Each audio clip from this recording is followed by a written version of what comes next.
Hi, James. How are you? Welcome to another Astral interview. It's been so long since we've talked, and I remember the Astral days when you visited there, and I believe you visited with another person, if I'm not mistaken, and you did a presentation for us together. But it was a long time ago, and I'm sure lots has happened since then. However, I was wanting to, for the sake of the audience, maybe take you back to who James is and where James grew up, and how did James' life start? Tell us about that.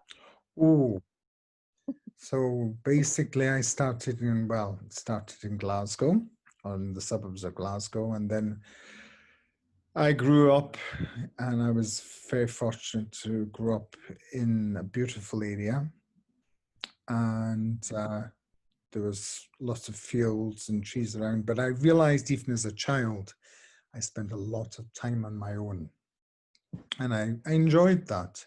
I was quite happy just playing with my own toys and my bicycle, and I was always fascinated by adults.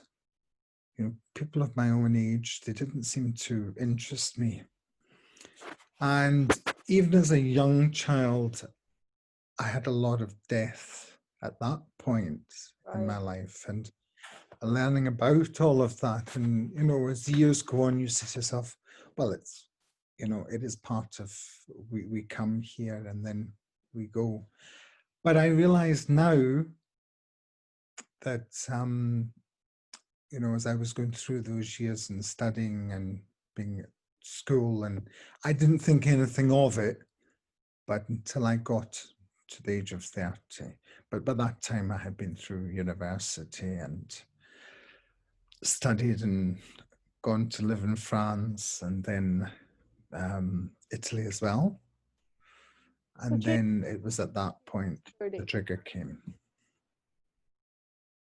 Sorry, I didn't catch your question there. What happened at the age of 30? You said something changed at the age of 30.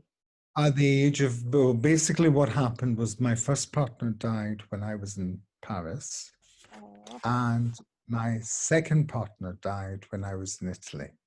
Oh, no. Because I hadn't learned from the first experience, it took the second experience for and I love this expression, one of my tutors, Mavis Patilla, she says, the soul ignites, and it's true, that it's at that point, where you have this grief for something happens in your life, and it happens from, I would say, about 70% of people who go into the spiritual path. And as it started to ignite, well, I didn't realize it at the time, but that was me going down this path where I found myself in a spiritualist church for the first time. Didn't want to be there, but I had met my friend outside. Call it synchronicity, call it whatever you want to. Mm-hmm. But I was in the church, and I got a message, from my second partner, the one that had passed away in Italy. And the information was phenomenal, absolute phenomenal. And I thought to myself, how did she do that? Where did she get that from? And my mind started to question it. Yeah. I thought that, and it was from there on, and that was it. The sort of spark came, and the flame just got stronger and stronger. And every year, but I lived abroad, and I was in France at the time, so because I'd gone back to France, and it wasn't possible for me to really research sort of spiritualism in France. As well as that, my French wasn't good enough at the time for the little that's there. So I would always come back to see my mum in Glasgow, and I would always go for a sitting or a reading. And then one day I remember a gentleman saying to me, he said, oh, you'll be able to do this, And I thought, oh, what a load of rubbish. I generally thought, he's making this up. but then someone else said it as well. And I thought to myself, oh, well, maybe one day I'll get the opportunity to go to the Arthur Findlay College, which is an amazing college just outside London. And after so many years of teaching in France, I decided that I wanted to go and fly and be cabin crew for an airline. And because I have been living in France for some time, and I thought that I need a change. But that change came because, of course, when you're teaching, that was my job in France, I couldn't pick my time off, so I could never get to the college.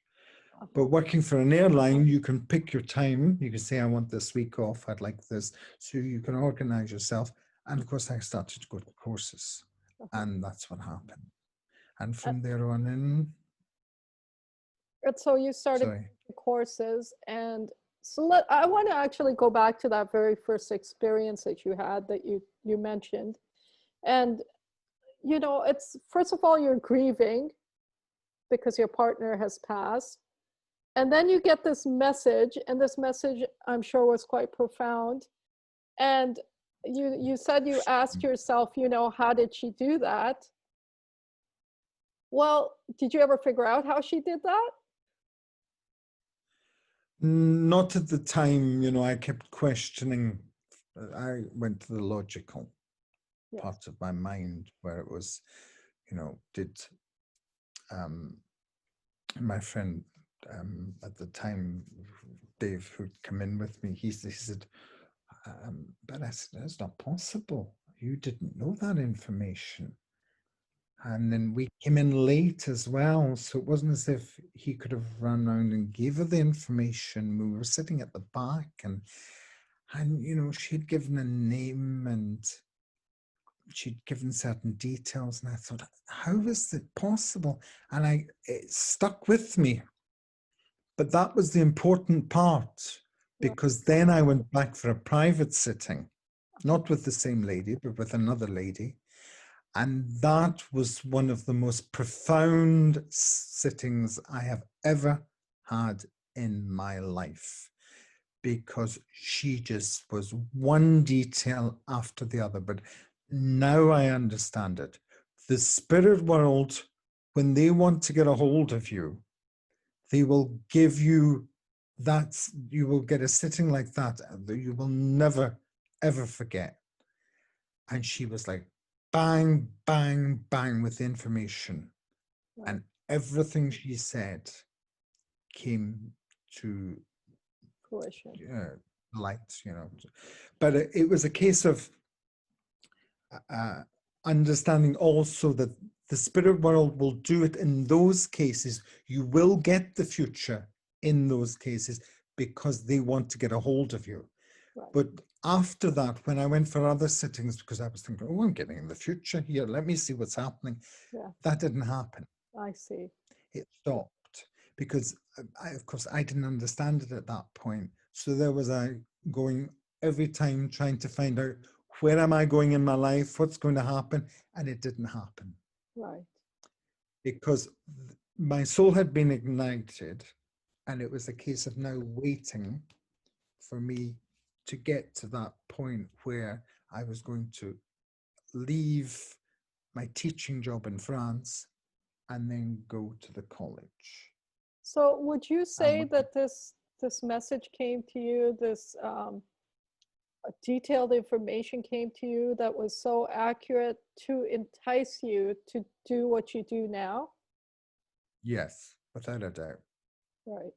And I've always said that. And I've noticed that when I have someone in front of me who has the potential to be a medium, and they're just getting into it, the information that comes through in those cases, you think to yourself, this is unbelievable. Absolutely unbelievable. I remember the gentleman, there was Barbara Leonard. Yes, of course. God rest her soul. I'm very grateful to her because that's how I started in Canada. And she opened her doors to me and but she got me a few private sittings. And I remember a gentleman coming, and he was into it, but he wasn't. And he sat down. He said, "Oh, I'll have a sitting, okay." And straight away I said, "You were connected to the Enigma machine, just like that." And he said to me, "That's correct." And then it just went boom, boom, boom, because he had to open that part of himself up. He was just in the process of finishing his book, and he had got a bit stuck. Right. You know, the spirit world will always come, but they come with support, strength, and love. Always. And that I understand now. Right. But at the time, I didn't understand it. Right. And so after that point, you had spirit visitations sporadically all by themselves, or you were so interested in what had just happened that you were starting to open up that door to the spirit world in order for you to communicate? Yeah, so basically it was there as a child, because my mother was very, very intuitive. It was incredible. She would always say, "Just be careful," or she'd say, "Oh, that's a nice person." She used, her psychic skills were incredible, and she was never wrong. But, you know, and I would say to her, "Oh, you know, she said, but everybody's got it." She just assumed, but everybody didn't have it.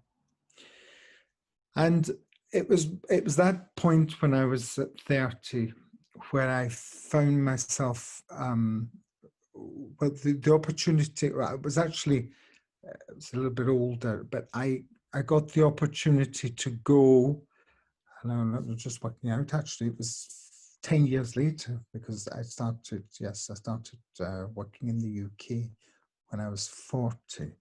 So, but although it was at that particular time, there were still things going on in the background. That's what you have to understand.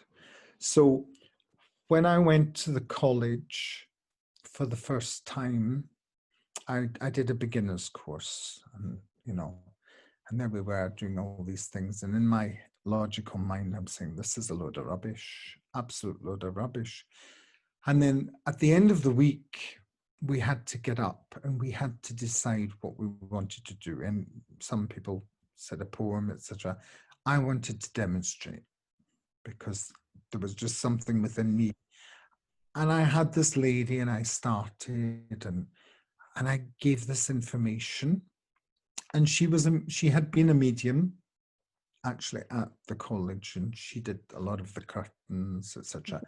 And the two tutors understood the information, and there was a book. I remember it because it was my first time, and it was a bit sticky, but I managed to get through it.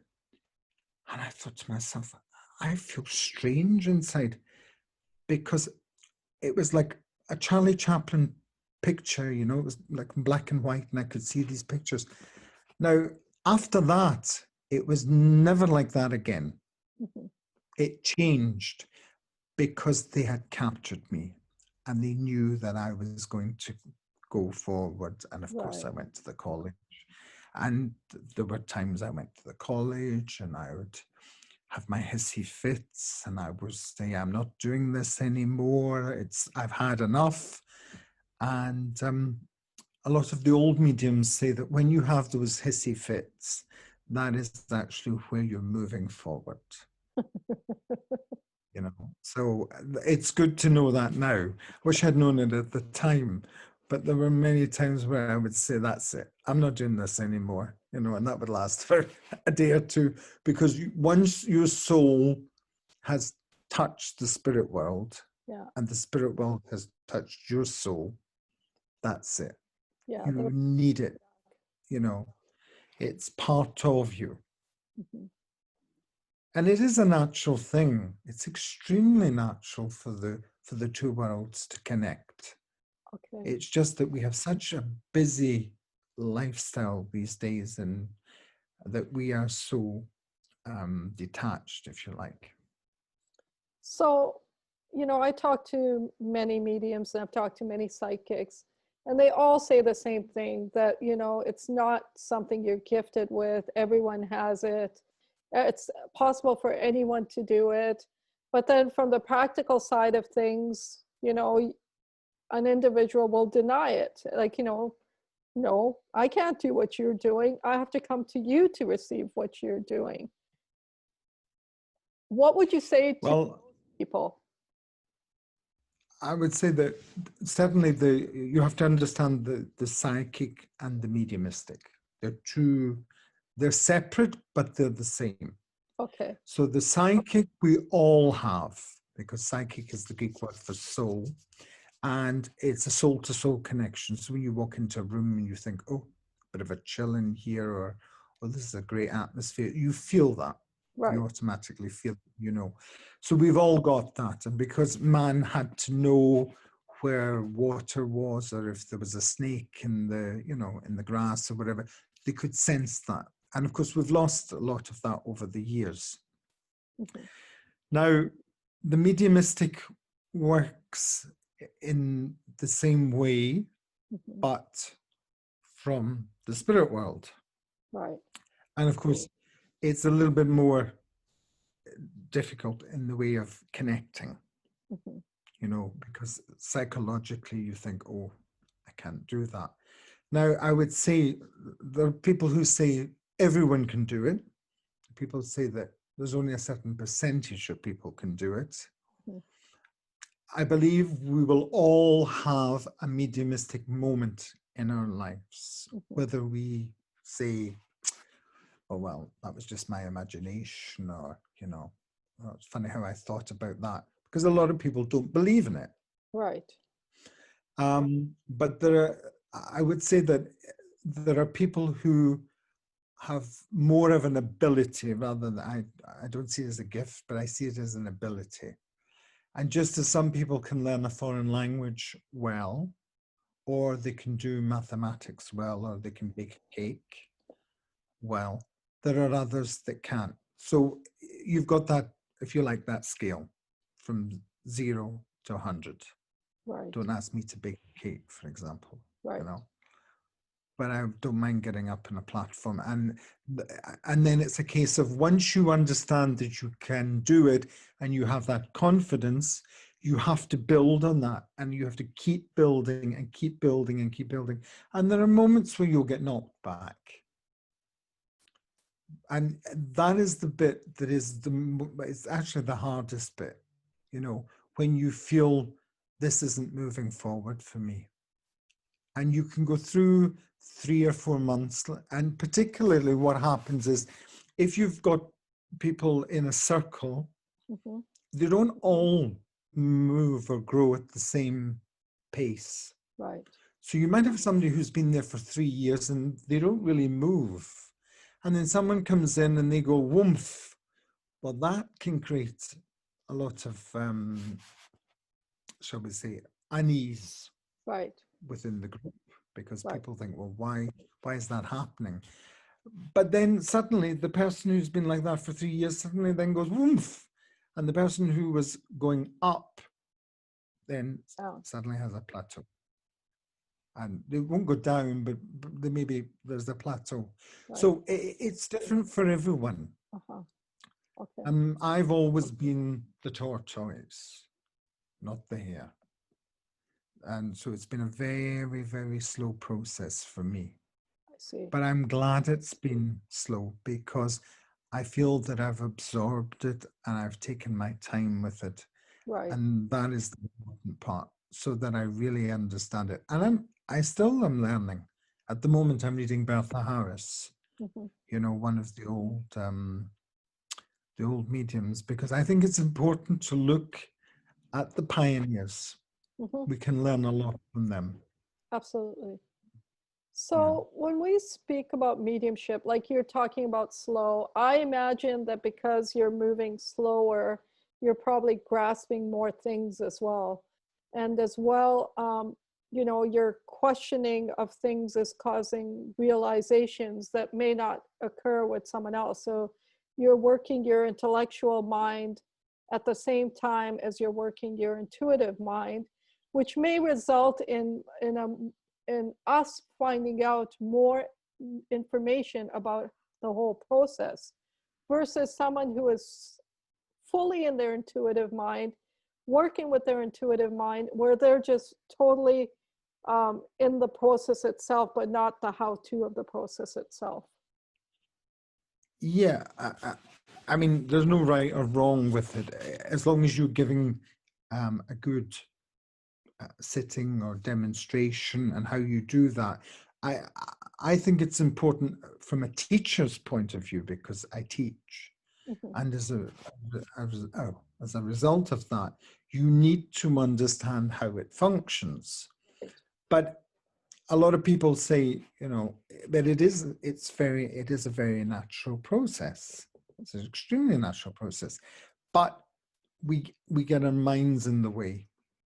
And the thing is, when you're working with the spirit world, you really have to kind of switch off that part of your mind. You have to go into that sort of super conscious, and you're almost sort of zoning out, and you're starting to get the information, and you just have to go with the first thing. A lot of people I'll see a car, and then before you know where you are, you've got a motorbike or whatever. They've changed it from what they saw to what they've said. Right.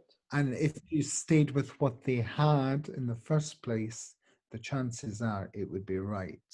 Then, of course, it's working with why do you have the car? So then it's, why did the spirit world start with that? And just allowing them to give the information about the car, was an accident, or whether it was a memory, something, from like a birthday present or whatever. So when we talk about like your experience with your partner who passed and you, and the interaction you had or the experience you had, there's only you two involved, and you probably know a lot of what transpired between you two. So you could say that it's from imagination or the possibility of it. Whereas when you're interacting with another individual who you've never met before, and they've never met you, you're now receiving information about them from an unknown. So now there is that now proof, if I may call it that yeah, something's happening that's not necessarily the imagination, and that it's happening on a different level. Now, can we talk a little bit about that different level and how it works? Yep. If you excuse me just a second, I'm going to put the light on because I think that might be better. Thank you. There we are. Yeah, there we go. Yeah. So we can talk. You mean talking about how the connection, from the point of view of connection? Yes. Well, you have to say to yourself, if you've got, and I always, when a client comes, I always say to them, please do not tell me anything. Right. Or who referred you, or where, how you know me. I don't want to know anything, because actually that goes into my mind, and then I've got that there as a seed. And then if you start thinking, it could go very badly wrong. So if you have a blank sheet in front of you and they come and you work with that, it's so much easier, because whatever comes in your mind, you just work with it. And you check with the client to make sure that they understand it, just as you would in a demonstration. But at that point, you have to say to yourself, where is that information coming from? Mm-hmm. And at that point, well, for me, there is an intelligence, there is a source. It's the soul that lives on, that is able to communicate. Mm-hmm. Communicates through, and that's where you, as a medium, have to be able to feel or see or understand how you receive the information. Because a lot of people will say, especially at the beginning, the tutors will say to you look at the aura, see the colors around the person that's sitting in front of you. Yes. Well, I used to sit for I don't know how many years, and I was saying to myself, I don't see anything. But as soon as I started to feel the color, and then I understood it better. Right. And that's difficult. And it's all about sensitivity Mhm. and opening that part of your, expanding that part of yourself so that you're able to say, right, okay, I can sense, I can feel that. And then occasionally you may hear and you will see. And now you may see in your head, or you may be fortunate enough to actually see the spirit person. So, then that is sort of subjective or objective So mediumship. it's a process then, and the more clear you become, the more it opens up to you. It's a process of trusting yourself more than trusting the spirit world, really. But there is a building of, between the two worlds. And the more you work on it, the more you understand. But it's not just, you see, everyone thinks it's just a case of sitting down, doing classes, etc. It's more than that. It's understanding how you have to learn to open up, unfold what is within you. You are like a book, and the book is closed. Mhm. And the book will open as you go to classes. You will turn the pages and you will learn. If you decide to stop, then the pages might not turn quite as quickly, but they'll still turn. Right. So it's for you to decide how far you want to go with that. But that book is endless. Mhm. And you just have to keep, but you must also look at the pioneers, because they will give you pointers. For example, as I said, the hissy fits, Mhm.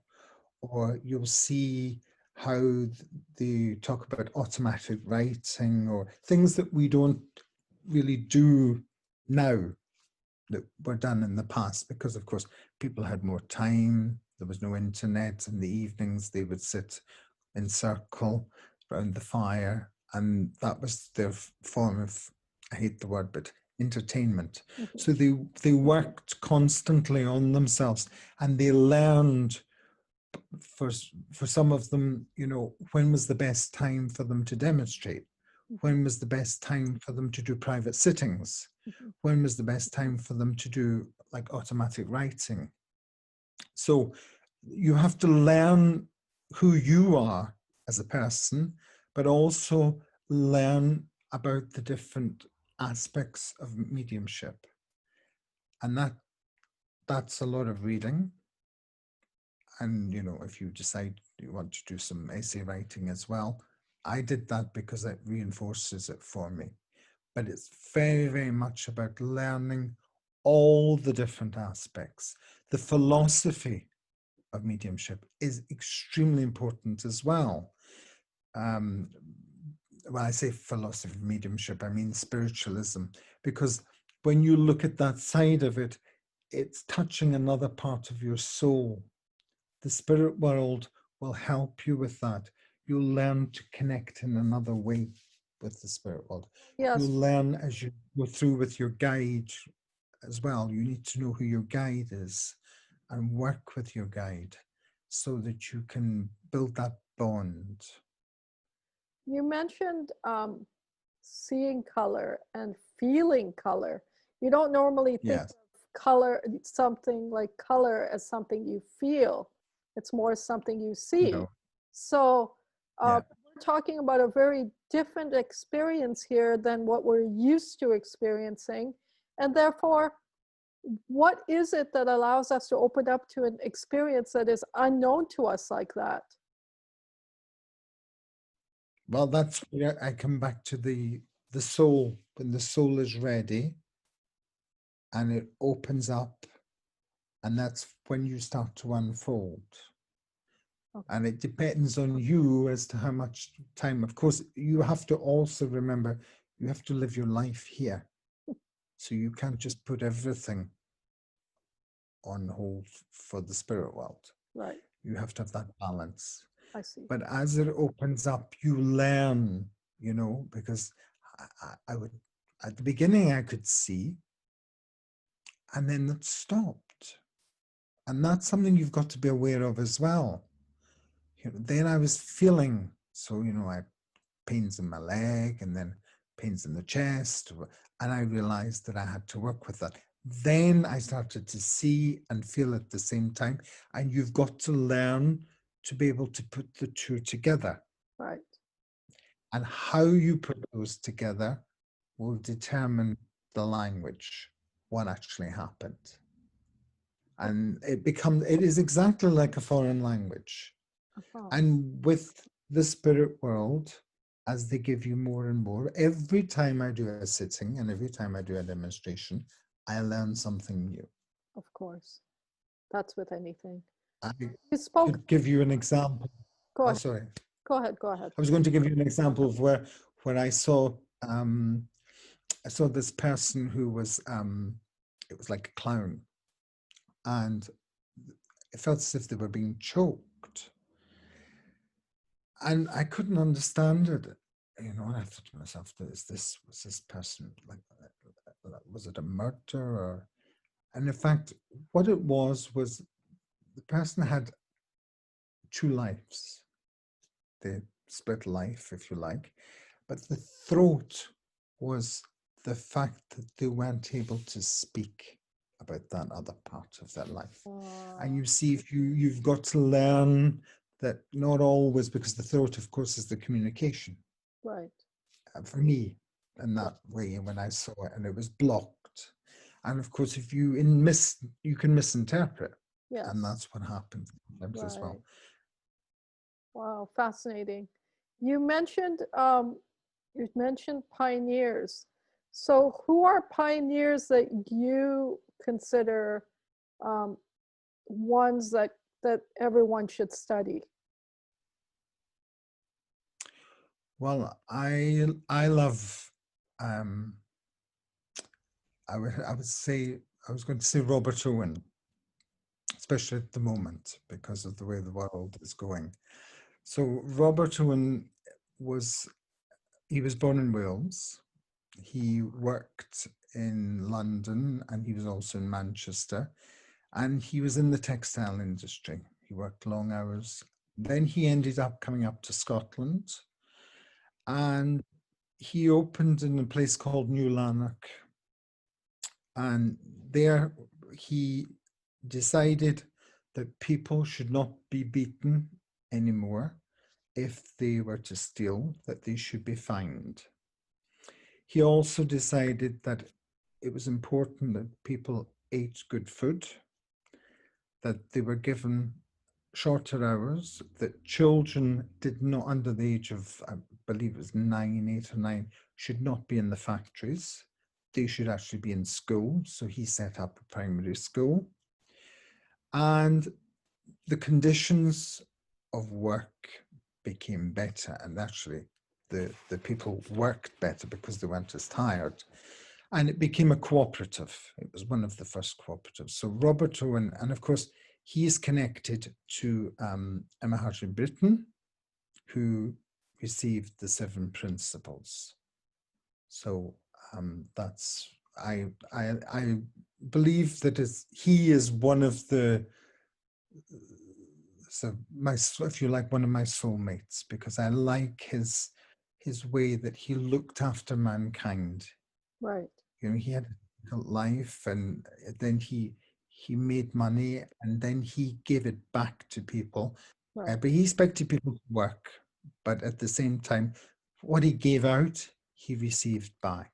Right. The cause and effect. Yes, yes. There's another lady, there's a lovely Irish lady called Eileen Garrett.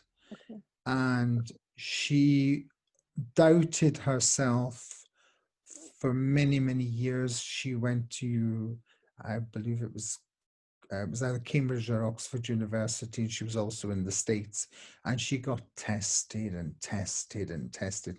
But that woman gave phenomenal evidence, and she had built up such a rapport with the 2 guides that she had, that she could ask one of her guides, who was actually a doctor when he was on Earth, she could say, right, okay, can you go and help out there? Because one of her friends had written to say that at St. Thomas's Hospital in London, there was someone who was probably going to pass. And so she asked her guide.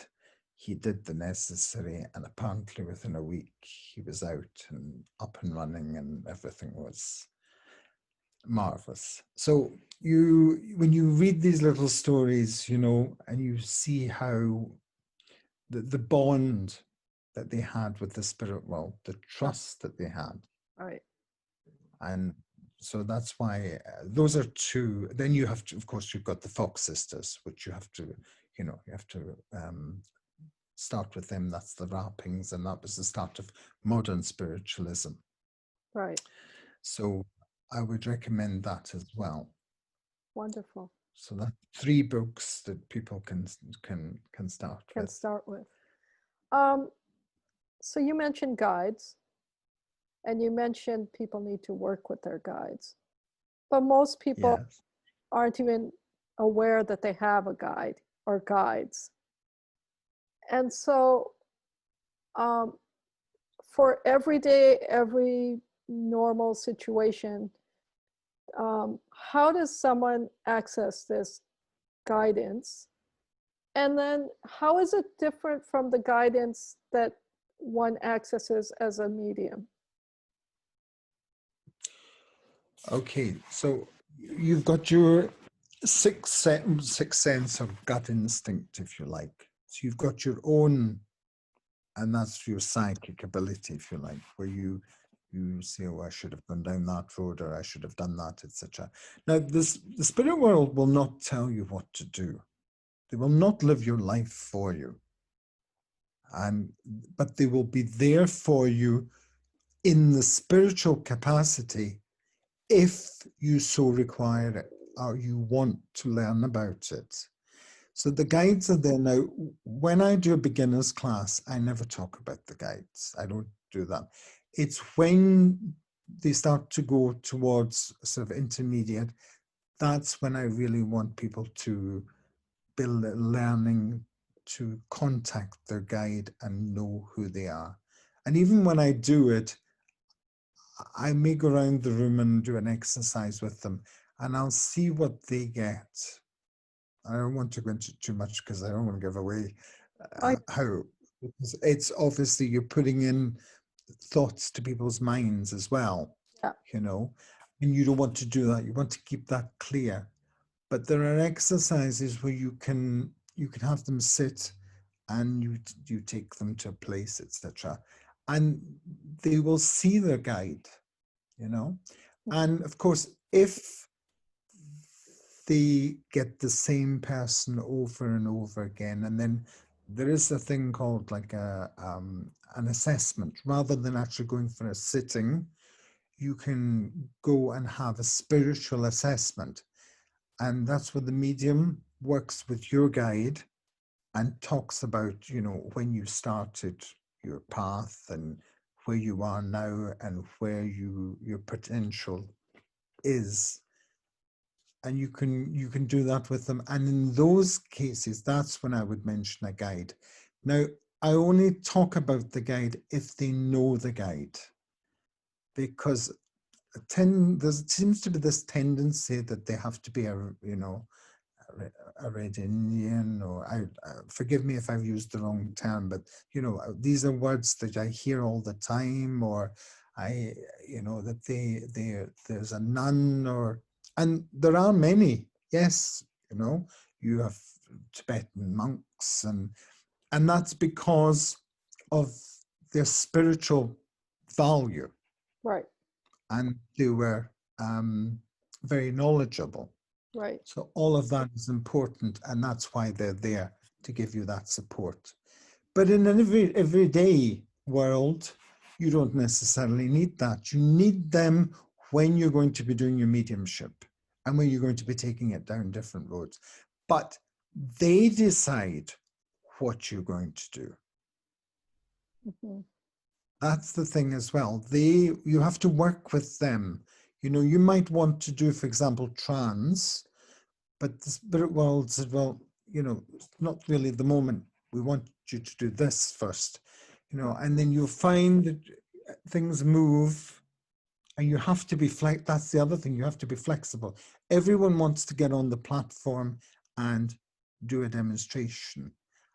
And in a class, sometimes I've had people go up and do a talk where they've done the philosophy, and they do the most beautiful, beautiful talk that touches your soul.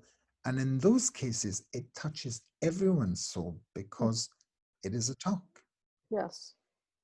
And philosophy can be much more uplifting in those cases because it touches everyone than, you know, if you're doing 5 or 6 contacts and then the rest of the people feel a little bit left out. I hear you. I hear you.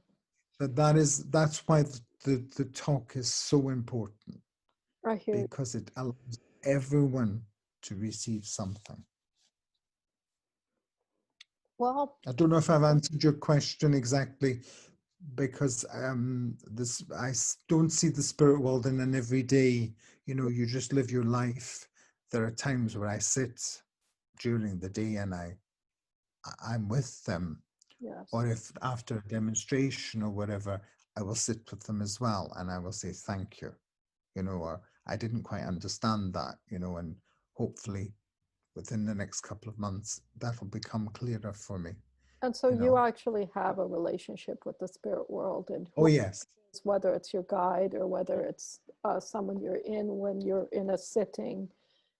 In any case, you have a relationship with the spiritual world, and it's a relationship of trust, and it's a relationship of respect. From when I hear you and others speak, it really is just like any other relationship you would have with someone here, and in some cases even more so, because you are at a disadvantage in some ways because they have information that you don't have. Very much so. And but they will always, when you sit, you know, and after you've sat, when I sit a lot with my guide, you know, I love, because he's just such a lovely, lovely person. And there are times when if I'm not feeling, you know, so strong, or I just need that little boost, I might just sit down and you know, I'll be with him and I know he's there because they know, you know, they know when you're going to sort of need them or whatever. And of course, the spirit world can be in many places at different time because, you know, it's not physical. And it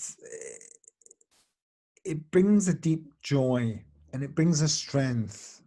And of course, that's what you need when you're about to do a demonstration, or, you know, you're maybe going to go for an interview or whatever it is, to know that they are there.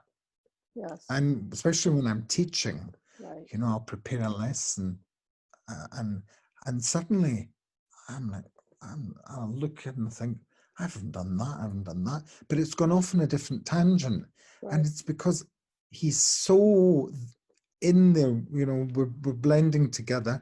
And it's like, no, you haven't to do that. You have to do this, because they know what the students need. Right.